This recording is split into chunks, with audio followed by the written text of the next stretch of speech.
Well, yeah, first of all, welcome to the show. Thanks for joining us. Oh my gosh, so happy to be here. Thank you guys. Yeah, glad to have you on. And I'm personally a huge fan of biographies. So like reading your story was really cool. And I especially love actors' biographies. And one thing that I like about your book specifically is that it's not just a play-by-play of your acting career. Like you go really deep from the first few pages into trauma. Like we're all amalgamations of trauma, which I thought was kind of an interesting way to start. So first of all, I just want to know, like, were you hesitant diving into kind of the nitty gritty of your own personal life beyond the screen persona? Yeah, I think it's a great question because for me, like I grew up in the last generation without social media. Mhm. So public people tended to have like this perfectly curated image that they delivered out to the public.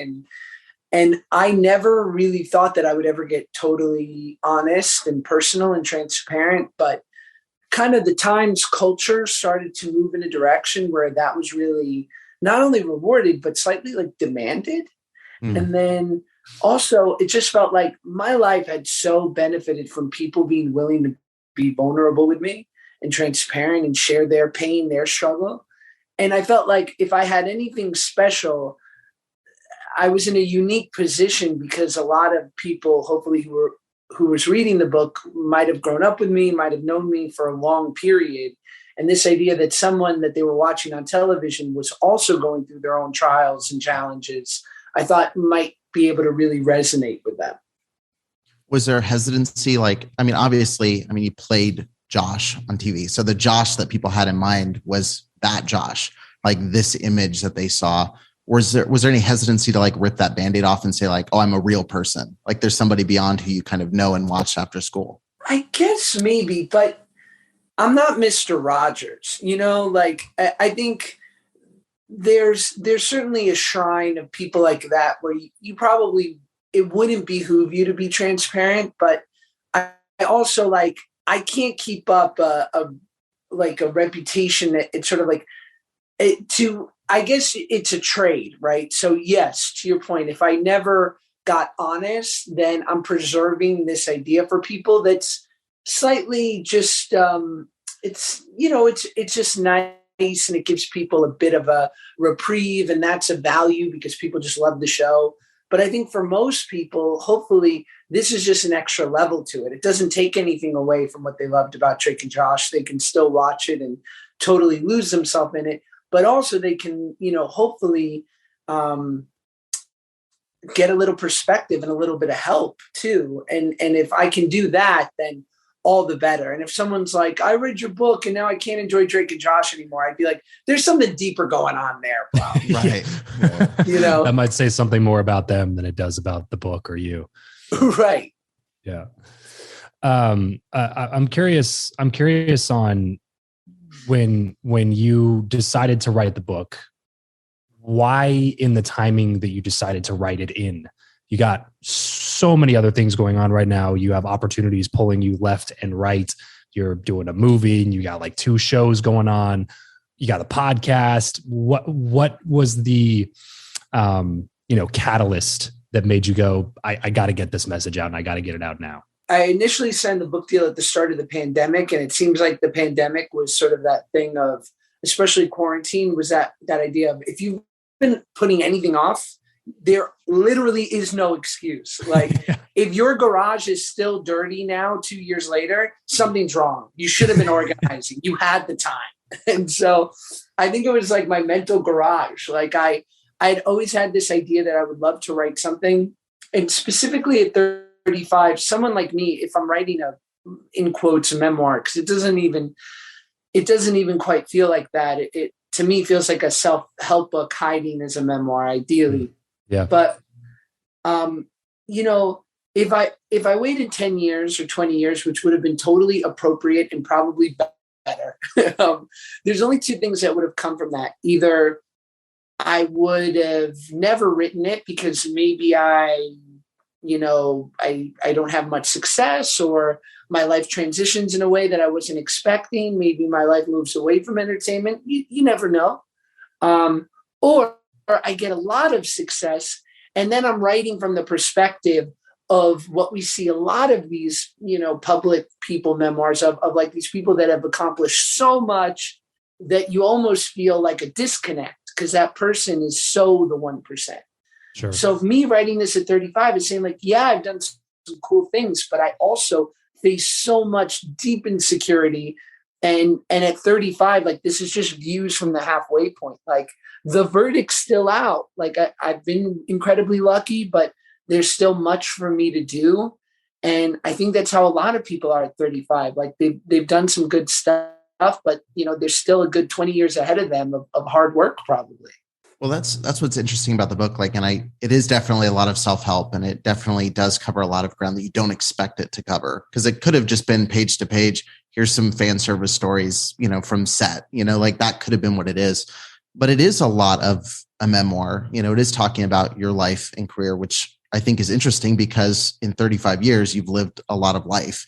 And I was joking with Travis before we jumped on, like, it almost feels like you were born an adult, like you're doing stand up before you're 12 years old, like what pushed you to start, I guess, growing so quickly and like stepping into a career at a super young age? I always looked up to adults. I wanted adult friends. And I just like now, especially when I see people like who are, the Disney adults and whatnot, like no shade, Disney is a former employer of mine, love them, but or like people that are going to adult summer camp, I'm like, it's over. Like, move on. But it's fascinating to me, people who like, and it's a beautiful thing, no judgment, because like for me, it was like my adolescence was like this necessary evil that I had to endure to eventually become an adult, where I finally had some power and freedom and choice. But as a kid, I was sort of, I had a great, great mom growing up, but she was older. And also we were limited financially and just through circumstance. So I constantly felt like I was at the mercy of things out of my control.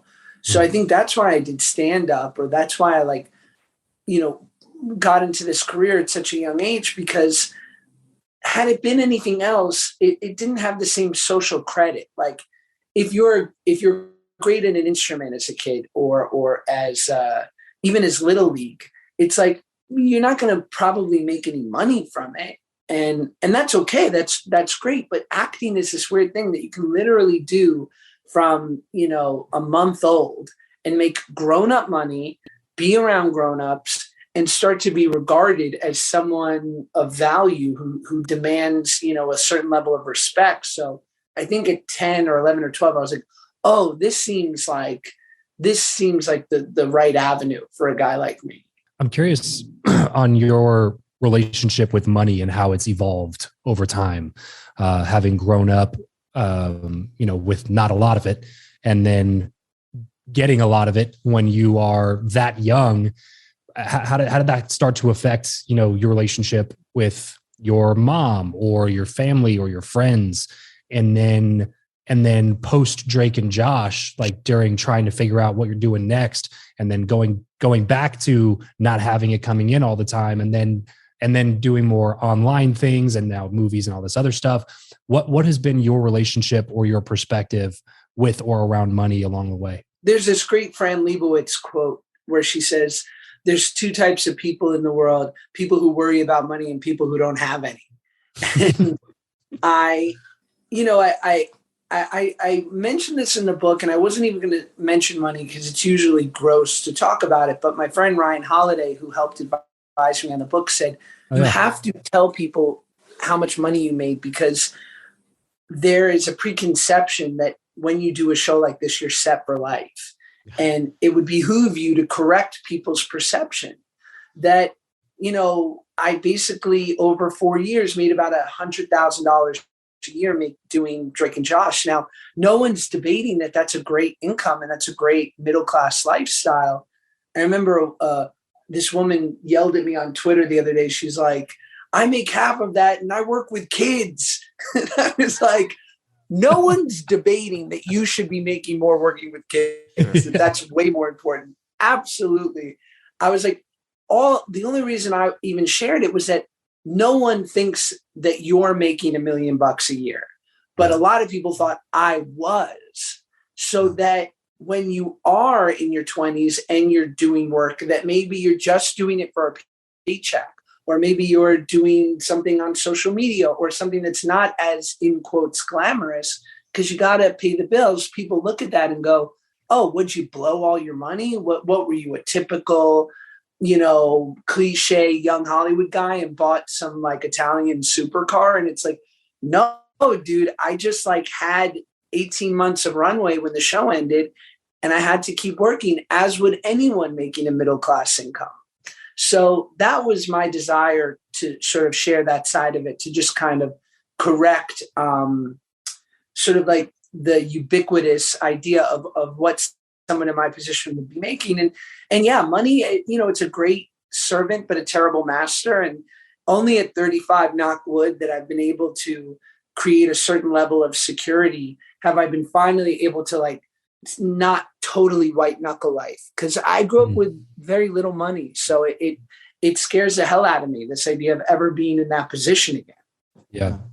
Yeah. Well, I mean, that's a gift now at this point, right? Yes. Because you grow up with money, you don't know what it's like to not have it. And I think it makes you act a lot more disciplined than you would, which is probably the biggest common denominator for most people trying to scrape their way out of poverty, is the lack of financial discipline to think of the future and think of, man, I don't want to be in this position again. Let me figure out a way out of it, and then be disciplined enough to stay in that position. Yeah, it's hard. And like every asset can become a defect. I find for me, it can be a fine line of where, am I being frugal and smart, or am I being miserly? Like, am I over, and there's certain things like, I remember, and luckily I have this big brother from the Big Brother Foundation. He happens to work in finance. So he's a great advisor regardless. And I don't know. I don't know why I feel compelled to share this, but I remember like when my wife was pregnant, she had a doctor that she loved. And we have great, I'm lucky enough to have great insurance through the Screen Actors Guild, which is like a really, I'm incredibly lucky to have, because not everyone has that. And I remember my wife got pregnant and she had a doctor who she loved, who happened to not be covered by that insurance. And I was like, well, this is simple. We should go with someone who's covered. Like, we have this great insurance. I've been paying into it for 20 years. And I remember I got on the phone with my brother and he was like, are you nuts? He's like, your wife is carrying your kid. She likes this doctor and she's really good. And yeah, it's going to cost you a couple grand out of pocket, but you have that money. And what else are you going to spend it on? Like, this is the perfect use of, in quotes, a luxury. Yes. And it was a great lesson for me to be like, yeah, like this is the things to spend on. Yeah. It's not about things or all the other things that most people look at money being. It's options. It's the freedom to choose. It's when you're in that situation, you can decide to do something different. You're not forced into a certain, you're not forced into a certain mold because, well, this is how it is and this is all we have. So we have to take it. It's just options. That's such a great point. You're right. And it's the luxury and the privilege of options, because, so few people are afforded that. So, dude, I wanted to talk about money there for a second, just because that's one of the things that, like, on the show, we like to talk about things that most people are like, they look at as being taboo topics, but they're so prominent. Like, they're things that every single person listening deals with, and it sucks that it's so culturally frowned upon to talk about some of these things, because they're the root of so many issues and problems for a lot of people. And so we like to talk about certain things like that. But I do want to get back into your story specifically before we talk a little bit more about where people can find the book and things like that. So can you take us back to when you jumped into the online world? So like you're coming out of more like traditional media, Hollywood acting, and then you see these like random online companies that are popping up, and people are actually able to build influence, create attention, and craft a living out of this thing. And not many celebrities at the time were jumping in or taking advantage of those things, but you were one of them. Why? For the 2 or 3 years leading up to getting on social media, I was sort of treading water financially. And it was my pleasure to take care of my mom. I knew since I was 15, 16, I would always do that, but I was sort of supporting 2 households. And it was certainly stressful, even though it was an honor to be able to do that because she was older and she had really given up a lot to support my career. So I was nervous. And I did this movie, Battle of the Year, a 3D dance movie with Chris Brown. I don't mean to brag, but I did like 2 or 3 of these over 3 years. I'd get 1 a year, and it would pay something called Schedule F, which is it's kind of scale for doing a movie with a proper budget, and it means you make $65,000, and then after 20% to agent managers and for taxes, you clear 40 grand, and that was like what I was living off of for the year. But when you're supporting 2 households, that money goes like that. And so it was nerve-wracking. And I remember I started to get this following on social media, and I'm seeing people. For me, it was never in the interest of making money because there was no good example of people making money on social when I got in. For me, it was this idea that I'd constantly gone on auditions and people would say, yeah, he's great, but this other guy is good too, and he's coming off of something big. And Peck hasn't worked in a while. And I was like, I need something. Like, I'll take an edge. And the social media following, I said, well, maybe some savvy executive will say, he's good for the role. He had a good audition. And in addition, he can also help sell the movie. But then after a year of doing that, I see that there's like Boost Mobile and like McDonald's doing Vines and promoting on social media. And I'm like, well, I have a pretty good following. I have more followers than that guy. Like, should be able to maybe get something in this area. And I remember the first time I got an email from a company called Badoo, which was a dating app company out of Europe. And I'd seen a lot of people do ads for it. And they said, would you like to do an ad for us on Vine? And we will pay you $5,000. Just give us your PayPal account. And I didn't even have a PayPal account, but I thought, well, I'm going to give this a try. And what's the worst case? I make a 6-second funny video. I'll pull it down if they don't pay me. And I remember I posted it, and within seconds, I get an alert from my PayPal that the money was transferred. And I was like, oh my God. I mean, this was revelatory, because just to make enough money to not even support my nut for the year, I had to go through auditions and negotiations and pray that I was like the right guy. But suddenly I made a healthy amount of money by doing this thing that I was already doing. So that was enough said. I remember I leaned into that, and right away, I just started figuring out what are the agencies who are brokering these deals. How can I be on the list of all these people and be considered for these opportunities? And it just, one after the next started to happen. And I sort of never let off the gas. Yeah. Well, this is something that's kind of interesting, because in your book, there's like this dichotomy of like, this is what's making you a good amount of money. You're growing really quickly. You're getting known, which is near impossible for a lot of people. They'll peak, as a child actor, and then they disappear where they go. And you're building this new following. And this is before you see like a Bella Poarch landing a music deal. And this is before you see all these influencers stepping into this space. And the way that you talk about transitioning into social is a lot like when I would read, actors from decades ago talking about going to TV. It felt like, yes, I'm making a lot of money. I'm getting very popular in this medium, but also there's this feeling of like, now I'm the social media guy, or now I'm the TV guy. How long did you have that lingering feeling that you describe in the book of like, oh man, like now I'm a YouTuber. Like people are looking at me and going like, now he's a YouTuber. He used to have this cool show and now he's this, was that hard to work through? And like, how long did it take to kind of navigate that? I'm still there. You're like, I'm on a podcast. What am I doing right now? I look, when I finally, I went through a 3-year slump of really not working. And it was at the time where my YouTube career was at its apex. And it was just, and I don't know if there was like a lot of animus or vitriol tied to it. It's just people like to break my balls about it. Like, and they didn't think it was that, because again, like, they're like, oh, poor you, right? Like, you came from this cool thing, but like now you're making a healthy living, you know, making stupid videos of you eating hot chicken. Like, we're really going to cry for you, bro.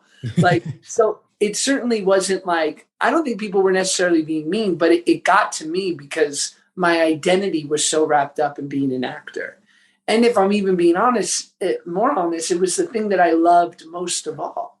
And so this idea that I'd worked at this thing since I was 10 and that I might have to let go of it was like ego shattering. Mm-hmm. And so I spent the 3 years. I would audition. I did like a guest starring thing here and there. And once a year I would test for a show.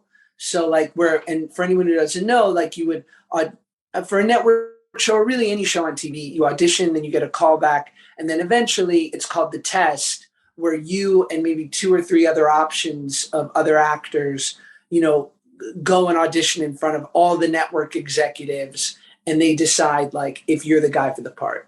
And that's a good sign. You know, if you're getting that far, it means you're probably doing the right thing, even if you don't get it. So I had a little bit of data to support, like, well, I'm not like completely out of the ballpark, but I'm not connecting. The one thing that was my saving grace through those 3 years was I went back to acting class because I knew that I accrued some bad habits and that if I really wanted to be considered for the roles that I dreamt of, that I needed to be really good. And I wasn't sure if I was. And I'm not even sure if I am now, but I needed to know that I was doing everything in my power to be the best version of what it is I do. What? So I think that's what saved me. So January, 2020, I auditioned for the show Turner and Hooch on Disney Plus, and I booked it. And I just remember what a turning point that was for me.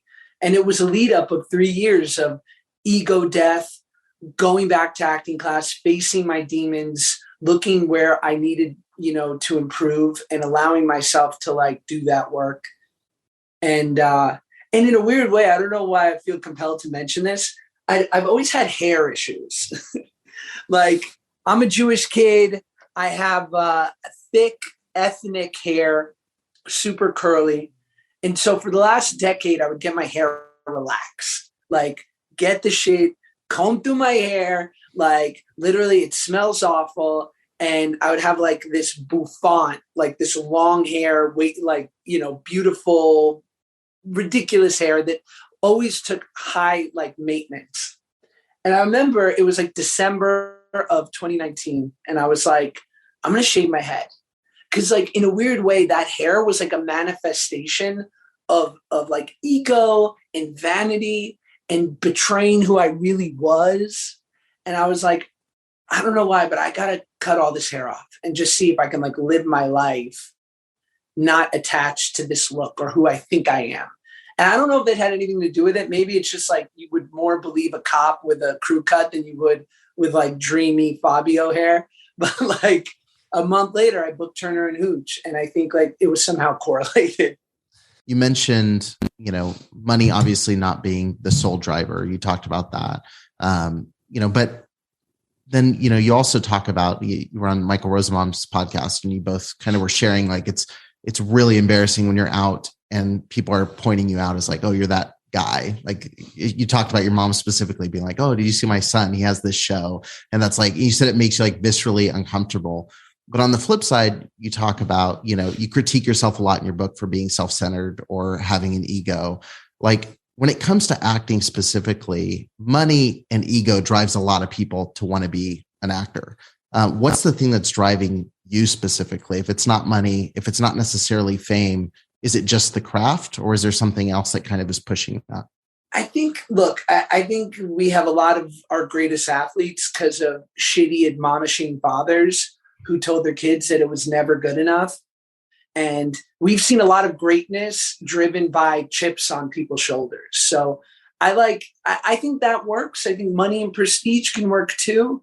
I think it's just, it can tend to be a bad fuel. Like it'll make your car go, but it'll erode your engine. So I think I definitely for decades was driven by a deep-seated need for financial security and to prove everyone wrong who ever doubted me. And I'm not sure that's totally gone, but more so over the last few years, and specifically what made me feel like I wanted to write this book was this idea that my capital T truth is that I love acting. It's a thing that I've loved since I was 8 years old. TV saved me from my circumstance. My best friends growing up were Billy Madison and Ace Ventura. Like I left the TV on at night, so it felt like people were there. So the room never got dark. It was my babysitter, my friend, and it's the thing that I love. And I heard Maya Bialik interview the other day, and I love her, especially because I feel I identify with her because she was successful as a kid too. She's like, I happen to have this skill set that's really good at putting on makeup and costumes and playing pretend. She's like, all the byproducts of that, the red carpets, the premieres, the billboards, I'm not so interested in. And I feel the same. Like, I'm just not so interested in it, but I really like those moments between action and cut. There's been a recurring theme, I think, throughout the duration of your career, and even just in this interview with some of the things that you said, that's like an overarching life principle that I think I'd be remiss if I didn't at least point it out and see if that's something that you've worked on, or that it just kind of is happening. But I think that a lot of people are, the root of a lot of unhappiness comes from trying to control things that you have no control over. And in your career, it seems like you kind of always recognized that, whether it was, I'm going on all these auditions, but at the end of the day, it's always up to somebody else. Or if, I could have nailed the audition, but I just don't have the right look for the part. And it's just like all this stuff that's left up in the air and in the grip of uncertainty. And you kind of found solace in things that you could control. And I think that's a really underrated skill that isn't perpetuated a lot in society. And so I'm curious if that's something that you've like really worked on or looked at or been intentional about, or if that's something that that you were just kind of unconsciously good at. Pain is a great motivator, and you never learned anything. I never learned anything on a good day. And so I had to spend the first 15 years getting that beaten into me constantly, like literally till I was a pulp at the bottom, laying on the ground. And the only thing that kept me going was like this driver, I've never really laid down. And I've had some like real challenges, some real disappointments, some real moments of like, is it even worth it? Should I keep going? But somehow I always I get an email and an audition comes in, and 9 times out of 10, even if it's like something I'm not super interested in, or it's not cool, or it doesn't pay, or like, it doesn't matter. Like my brain goes into this gear of like, print out the sides, read the pages, prepare. Like, that's it. Go in. Like, this is your job. I just think I've been doing it long enough to where I don't ever feel bigger than the audition. Like, this is your job. This is what I do.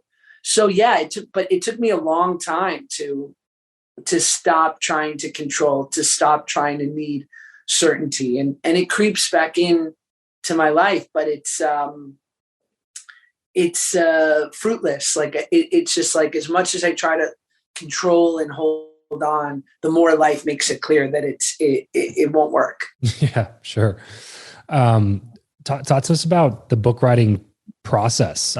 You've done a lot of different types of media, but writing a book, going through publishing, promoting, trying to sell the book, like how has that been? I've really enjoyed it because it's been one of the few things where my wife is constantly telling me, like, be yourself, like just be yourself. And it might sound like overly simplistic or reductive, but it like most things, it's, I think advice that you get that you could transport it 25 years into the future or into the past. You could run it through 1,000 different lenses, but it's always right is the best advice. And I can't see how be yourself could be misinterpreted, which is why it's good advice, because I'm constantly trying to people please.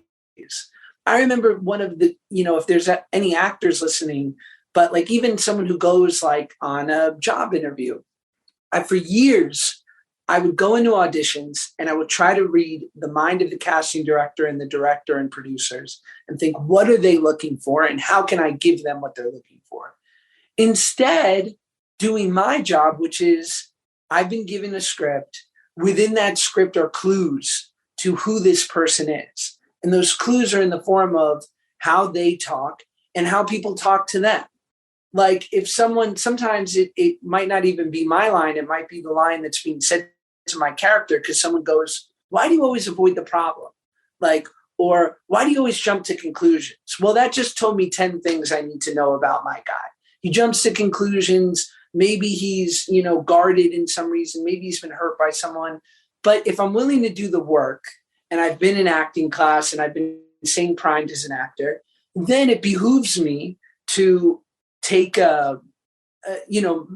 make a decision about what I think would be best for this character as it serves the writing of the script and the director. And then I just go in there and I deliver that. And what happens after that's kind of not my business. But I was always trying to people please. I always had this forward energy of like, but don't you love me? And can I be the best for you? I remember my acting teacher once told me in class early, she's like, why don't you stand on your heels, put your chest out and be a man?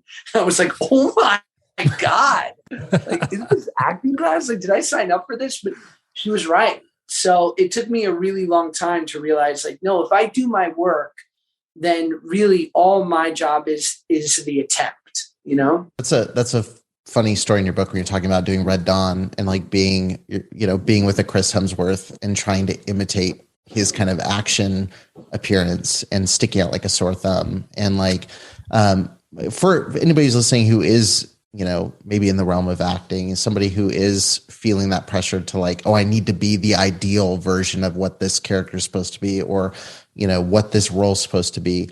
How do you dig past that, especially on productions where there's a lot of weight and like expectations surrounding it? Like, how do you set that aside and feel comfortable saying like, I'm going to give them what I am. And even if it doesn't work for them, like I feel comfortable, what I'm delivering. Oof, it's hard. It shouldn't be wrong. And hopefully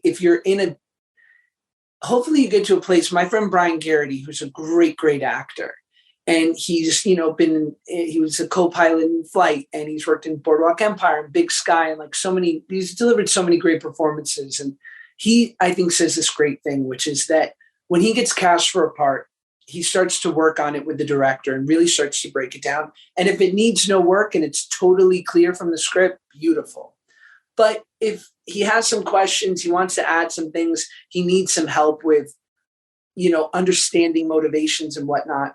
He's like, I want to give the director enough time to either, for us to figure out what's not exactly working or for them to recast me.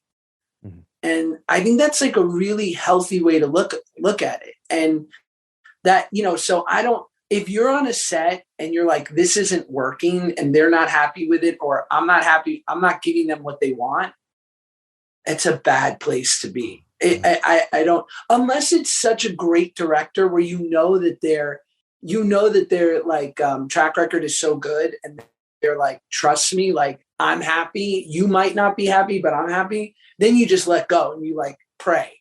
And you're like, well, he's never embarrassed an actor before. He probably won't again. Right. But like that, because that can happen, but you have to be in great hands for that. Well, speaking of directors, you just recently got cast in a Christopher Nolan project, and some people are probably familiar with his work. He's a newer director, starting to. He's done okay, right? Yeah, you may have heard of him. I really love how you've talked, and it's clear you're a professional. Like you said, any job that comes in, you pull it out. You're going to read it. You're going to treat it with dedication. Do you feel, when it comes to scale of projects, like, do you feel more weight stepping into something like that? Like someone who you do, obviously, I'm assuming someone that you respect as a filmmaker, someone you probably sat there and gone, I can't imagine working with them. And now you're sitting here gearing up for this. Is there like another level of pressure that you're carrying, especially sharing it with cast that, the cast list is incredible? And then here's the guy from Drake and Josh. Like, what's he doing? Yes, you feel a lot of pressure because you want it to be great, because you know it's capable of being great. You know, with certain things you're doing, if you're doing a sitcom or something like that, I mean, granted, there have been some brilliant sitcoms, but if you're just making something that's just like a little bit more kind of mindless or what have you, you know that the ceiling for it to be great is only, you know, it's at a certain level. And you know, even if Pacino, the greatest actor ever, with the material within the medium, could only make it so good. Yeah. But like with something like a Nolan movie, yeah, you know it can be great, and he's setting you up to be great. Yeah. So all you have to do is rise to the occasion and be prepared. And you feel those nerves until you get there on the day, and then you realize you're just like, oh, this is just like anything else. It's just the best version of it. Right.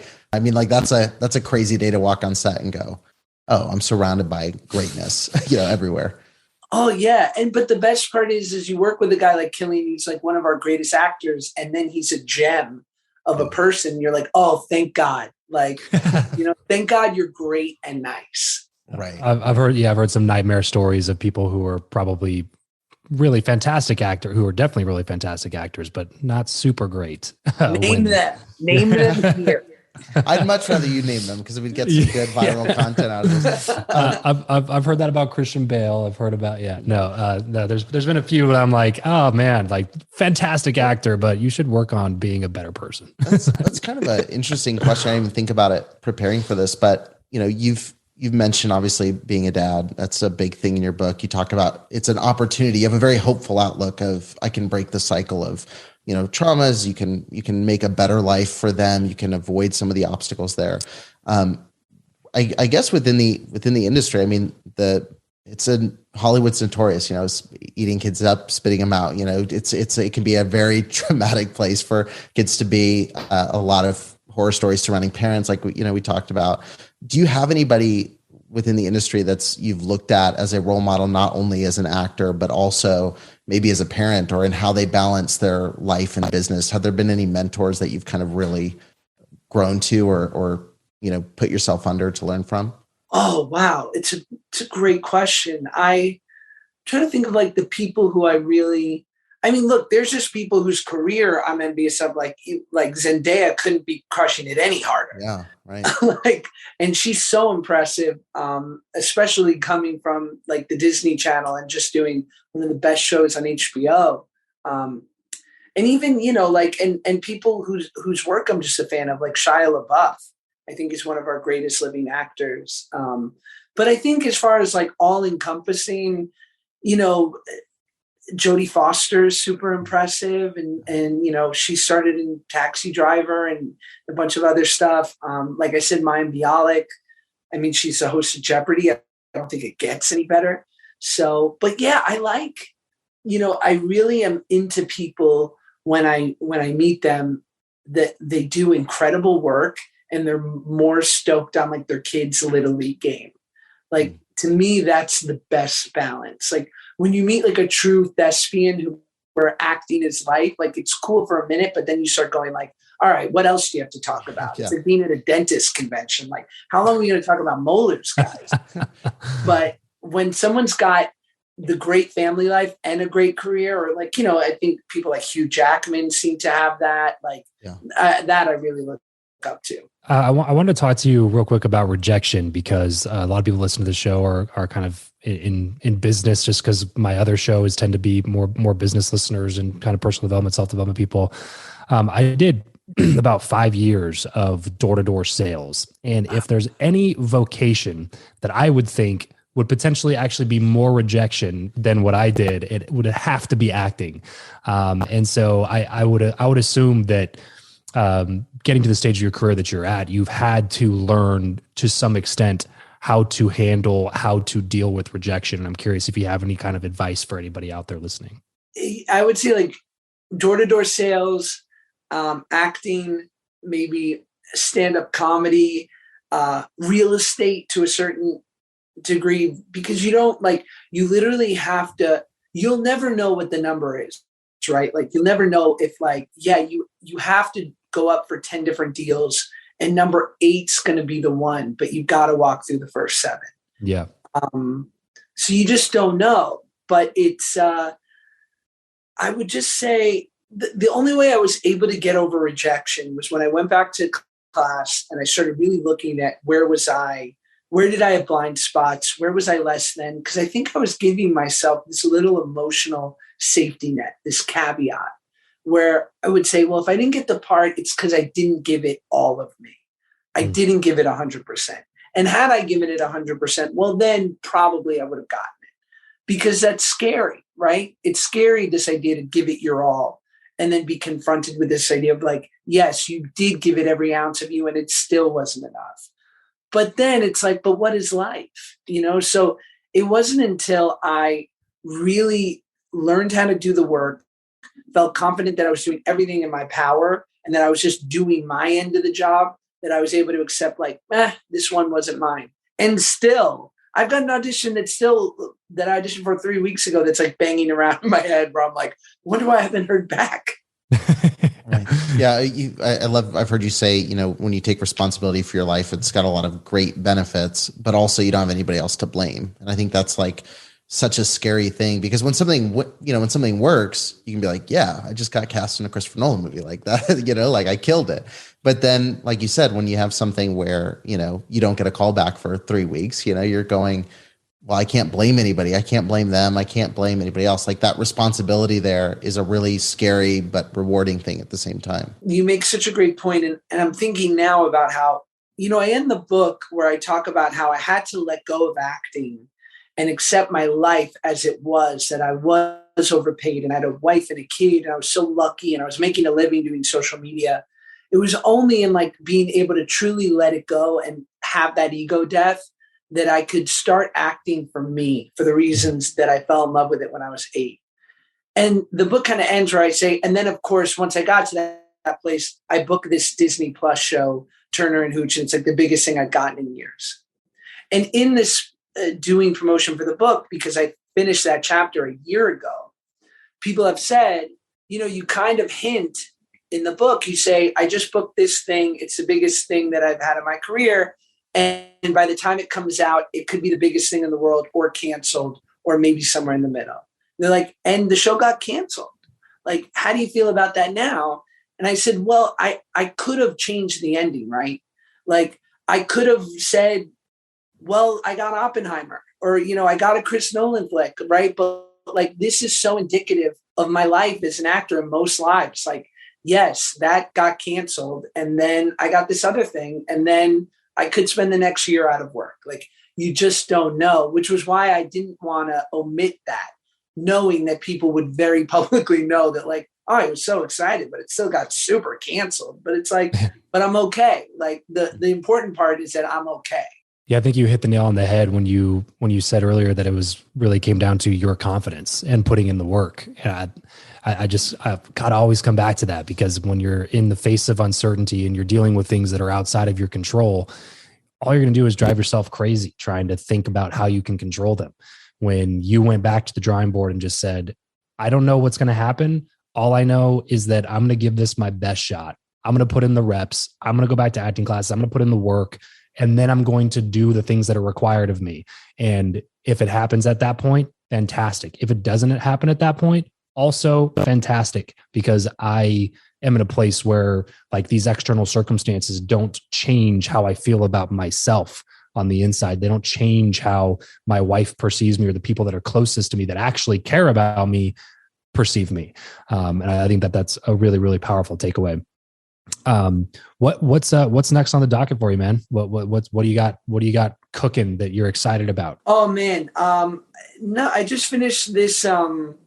I finished this movie for Netflix called 13 the Musical that'll come out of this small part in that sometime this year. And doing my podcast, Male Models, just about guys being attractive. I know you guys get it. And yeah, totally. Yeah, we're coming on that one after this, right? Yeah. Please, anytime. You're always invited.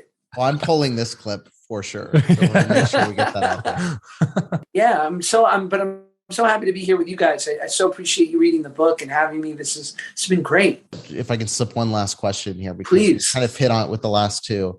Obviously, you've set really big goals for yourself. You've, like I mentioned, stand up, while most people are worried about what sport am I going to play? You're like pushing into these clubs and doing stand up, going and doing television at 15, making these decisions for yourself, and even still working, trying to get to the next level. But also being content. We hit on being content where you're at, being comfortable with the wins that you've had so far. For you, when you think about success, is there some idealistic place that you're working toward that you would consider like, at that point, I've made it, quote unquote? Or is success for you in the day-to-day of like, I am putting in the work, I am being, confident, I am, doing the best that I can do moving forward? Timothy Chalamet. No,